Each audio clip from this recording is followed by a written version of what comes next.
I changed a student's test score, and I still don't regret it. I was a student teacher in a fourth grade special education classroom, and by week 6, I thought I had seen everything. Kids rushing through tests, kids freezing up from anxiety, kids trying their best in ways most people would never notice. At the start of the month, my cooperating teacher made a deal with the class. If every single student scored 100% on their spelling test, they'd get a pizza party. 12 kids, all perfect scores, no exceptions. It sounded simple, but I knew it was nearly impossible. There was one student I couldn't stop thinking about. She struggled with severe dyslexia, but worked harder than anyone else in that room. Every week, she had a modified word list, quietly given to her so she wouldn't feel singled out. Still, there was another student who found it funny. Not loud bullying, just small laughs, smirks, subtle enough to almost go unnoticed, but not enough to avoid hurting. We addressed it again and again, but nothing really changed. The week of the final test, everything shifted. The class wanted that pizza party badly. Kids were studying during recess, at lunch, even asking for extra help after school. And that girl, she stayed with me for nearly 2 hours one afternoon,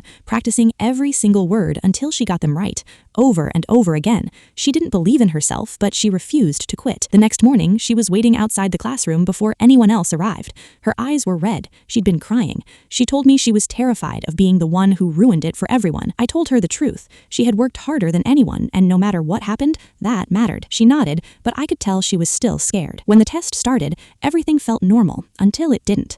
I noticed the same student smirking again, reacting to the whispered words. This time, I stepped in. Quietly, firmly, I told her it needed to stop, and it did. Later, I was handed the tests to grade. One by one, perfect scores. 11 papers, all 100%. Then I picked up the last one. Hers, 9 out of 10. She had gotten every word right except the last one. A small mistake. 2 letters switched at the very end. Her best score ever, but not perfect. I just sat there, staring at it, thinking about her crying that morning, thinking about those 2 hours after school, thinking about how hard she fought for every single word.